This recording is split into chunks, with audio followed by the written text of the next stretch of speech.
Yes, yes. I'm just wondering what. Okay, they may leave behind a broadcasting legacy, but are there things that you would like to go to China to broadcast?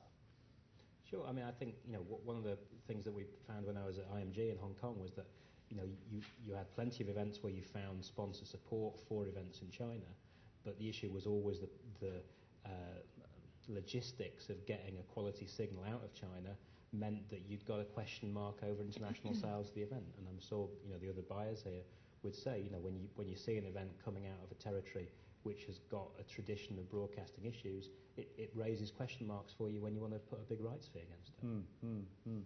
Géraldine, I know that Eurosport has recently signed a deal with actually one of our sponsors, Sohu.com.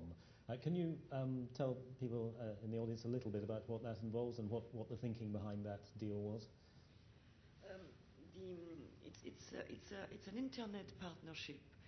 Given the difficulty to enter the Chinese market on television, because as you know it's awfully complicated, we thought internet was a nice alternative to get into this market and get to know it.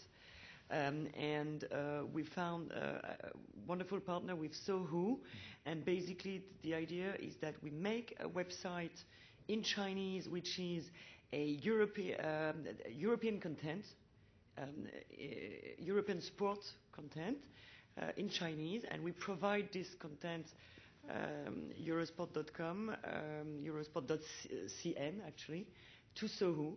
We are the content provider for European sport. And there is, of course, advertising revenues that we're seeking to develop and so on.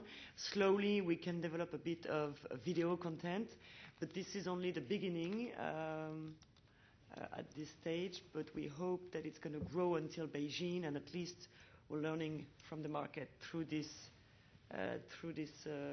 partnership. And is your European content on Sohu geo-blocked so that it can only be seen in China? Yes, of course. No, all the geo-blocking, the geo-blockage, if you can say that.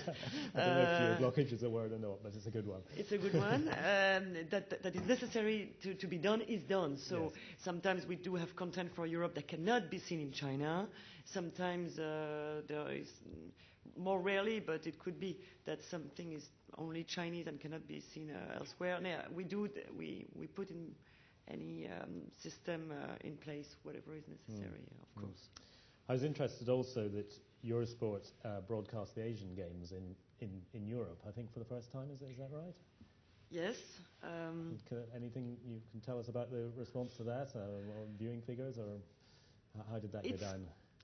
It's to be very frank. It's more a commercial opportunity. Right. It's not like the ratings were fabulous, yes. But there were a lot of sponsors who were sponsors of the event, who were very keen to be seen in Europe and to be and the Qatar government to start with, and all these Qatari companies were very keen on being seen in Europe and get exposure so they were very keen on us airing the event and picking up a sponsorship package around the event. So I'm being very honest.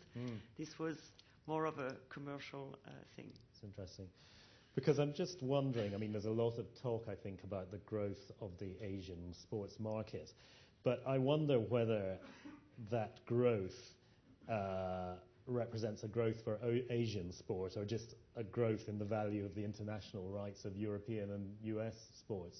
Peter, I don't know if you have any thoughts about that. I think it depends on the territory, obviously. To classify it as Asia is always dangerous. Yeah.